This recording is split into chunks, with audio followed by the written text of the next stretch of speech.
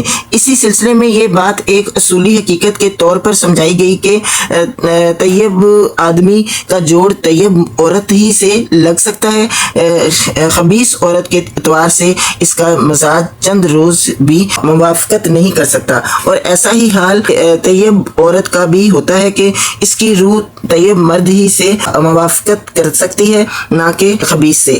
اب اگر رسول اللہ صلی اللہ علیہ وآلہ وسلم کو تم جانتے ہو کہ وہ ایک طیب بلکہ اطیب انسان ہے، تو کس طرح یہ بات تمہارے عقل میں سما گئی کہ ایک خبیث عورت ان کی محبوب ترین رفیقہ حیات بن سکتی تھی؟ جو عورت عملاً زنا تک کر گزرے، اس کے عام اتوار کب ایسے ہو سکتے ہیں کہ رسول صلی اللہ علیہ وآلہ وسلم جیسا پاکیزہ انسان اس کے ساتھ یوں نباہ کرے؟ بس صرف یہ بات کہ ایک کمینے آدمی نے ایک بیہودہ الزام کسی پر لگا دیا ہے، اسے قابل قبول کیا منع قابل توجہ اور ممکن وقوع سمجھ لینے کے لیے بھی کافی نہیں ہے. آنکھیں کھول کر دیکھو کہ الزام لگانے والا کون ہے اور الزام لگا کس پر رہا ہے. سوچ سمجھ کے الزام نہیں لگاتے نا. دشمن جو ہیں وہ تو یہ سوچتے ہی نہیں ہے نا کہ ہم الزام لگا کس پہ رہے ہیں. ہماری مائیں ہیں نبی پاک صلی اللہ علیہ وآلہ وسلم کی بیویاں، تو ہم تو تصور میں بھی نہیں لا سکتے کہ وہ کبھی اس طرح ایسی ہوں گی. اللہ تعالیٰ ہم سب کو محفوظ رکھے ایسا سوچنے پر بھی. 6. جو لوگ بیہودہ خبریں اور بری افواہیں پھیلائیں اور مسلم معاشرے میں فواہش کا رواج دینے کی کوشش کریں، ان کے متعلق بتایا گیا کہ وہ ہمت افزائی کے نہیں بلکہ سزا کے مستحق ہیں. 7. یہ قاعدہ کلیہ مقرر کیا گیا کہ مسلم معاشرے میں اجتماع تعلقات کی بنیاد باہمی حسن ظن پر ہونی چاہیے. ہر شخص بے گناہ سمجھا جائے جب تک کہ اس کے گناہ گار ہونے کا ثبوت نہ ملے، نہ یہ کہ ہر شخص گناہ گار سمجھا جائے جب تک کہ اس کا بے گناہ ہونا ثابت نہ ہو جائے. 8. لوگوں کو عام ہدایت کی گئی کہ ایک دوسرے کے گھروں میں بے تکلف نہ گھس جایا کریں بلکہ اجازت لے کر جائیں. 9. عورتوں اور مردوں کو غض بصر کا حکم دیا گیا اور ایک دوسرے کو گھورنے یا جھانک تانک کرنے سے منع کر دیا گیا ہے. 10. عورتوں کو حکم دیا گیا کہ اپنے گھروں میں سر اور سینہ ڈھانک کر رکھیں. 11. عورتوں کو یہ بھی حکم دیا گیا کہ اپنے محرم رشتہ داروں اور گھر کے خادموں کے سوا کسی کے سامنے بند سور کر نہ آئیں. 12. ان کو یہ بھی حکم دیا گیا کہ باہر نکلیں تو نہ صرف یہ کہ اپنے بناؤ سنگار چھپا کر نکلیں بلکہ بجنے والے زیور بھی پہن کر نہ نکلیں. 13. معاشرے میں عورتوں اور مردوں کے بن بیاہے بیٹھے رہنے کا طریقہ ناپسندیدہ قرار دیا گیا اور حکم دیا گیا کہ غیر شادی شدہ لوگوں کے نکاح کیے جائیں، حتیٰ کہ لونڈی اور غلاموں کو بھی بن بیاہ نہ رہنے دیا جائے، اس لیے کہ تجر و فحش آفری بھی ہوتا ہے اور فحش پذیر بھی. مجرد لوگ اور کچھ نہیں تو بڑی خبریں سننے اور پھیلانے میں دلچسپی لینے لگتے ہیں. 14. لونڈی اور غلام کی آزادی کے لیے مکاتبت کی راہ نکال دی گئی اور مالکوں کے علاوہ دوسروں کو بھی حکم دیا گیا کہ مکاتب غلاموں اور لونڈی کی مالی مدد کریں. 15. لونڈیوں سے کسب کرانا ممنوع قرار دیا گیا. عرب میں یہ پیشہ لونڈیوں ہی سے کرانے کا رواج تھا، اس لیے اس کی ممانعت دراصل گری کی قانونی بندش تھی. گھریلو معاشرت میں خانگی ملازموں اور نابالغ بچوں کے لیے یہ قاعدہ مقرر کیا گیا کہ وہ خلوت کے اوقات میں یعنی صبح، دوپہر اور رات کے وقت گھر کے کسی مرد یا عورت کے کمرے میں اچانک نہ گھس جایا کریں، اولاد تک کو اجازت لے کر آئے. 17. بوڑھی عورتوں کو یہ رعایت دی گئی کہ اگر وہ اپنے گھر میں سر سے اوڑھنی اتار کر رکھ دیں تو مذائقہ نہیں، مگر حکم دیا گیا کہ تبرج بن ٹھن کر اپنے آپ کو دکھانے سے بچیں. نیز انہیں نصیحت کی گئی کہ بڑھاپے میں بھی اگر وہ اوڑھنیاں اپنے اوپر ڈالے ہی رہے تو بہتر ہے. 18. اندھے، لنگڑے، لولے اور بیمار کو یہ رعایت دی گئی کہ وہ کھانے کی کوئی چیز کسی کے ہاتھ سے بلا اجازت کھا لے تو اس کا شمار چوری اور خیانت میں نہ ہوگا، اس پر کوئی گرفت نہ کی جائے۔ 19 قریبی عزیزوں اور بے تکلف دوستوں کو یہ حق دیا گیا کہ وہ ایک دوسرے کے ہاں بلا اجازت بھی کھا سکتے ہیں، اور یہ ایسا ہی ہے جیسے وہ اپنے گھر میں کھا سکتے ہیں۔ اس طرح معاشرے کے افراد کو ایک دوسرے سے قریب تر کر دیا گیا اور ان کے درمیان سے بیگانگی کے پردے ہٹا دیے گئے تاکہ آپس کی محبت بڑھے اور باہمی اخلاص کے رابطے ان رخنوں کو بند کر دے جن سے کوئی فتنہ پرداز پھوٹ ڈال سکتا ہو۔ ان ہدایت کے ساتھ ساتھ منافقین اور مومنین کی وہ کھلی علامتیں بیان کر دی گئی ہیں جن سے ہر مسلمان یہ جان سکے کہ معاشرے میں مخلص اہل ایمان کون لوگ ہیں اور منافق کون۔ دوسری طرف مسلمانوں کے جماعتی نظم و ضبط کو اور کس دیا گیا اور اس کے لیے چند مزید ضابطے بنا دیے گئے تاکہ وہ طاقت اور زیادہ مضبوط ہو جائے، جس سے کفار و منافقین فساد انگیزیاں کر رہے تھے۔ اس تمام بحث میں نمایاں چیز دیکھنے کی یہ ہے کہ پوری سورہ نور اس تلخی سے خالی ہے جو شرمناک اور بیہودہ حملوں کے جواب میں پیدا ہوا کرتی ہے۔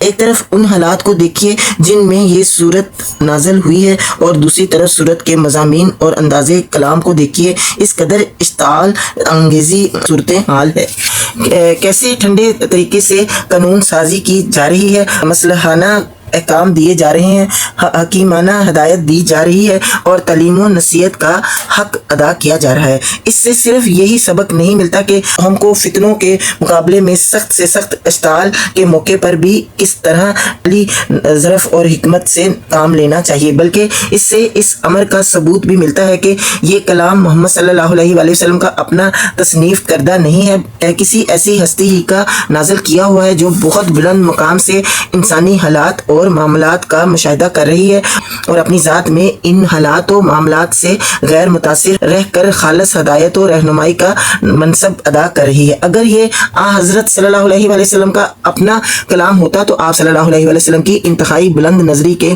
باوجود اس میں اس فطری تلخی کا کچھ نہ کچھ اثر تو ضرور پایا جاتا جو خود اپنی عزت و ناموس پر کمینہ حملوں کو سن کر ایک شریف آدمی کے جذبات میں لازماً پیدا ہو جایا کرتی ہے۔ یہاں پر موضوع مباحث کمپلیٹ ہو گیا۔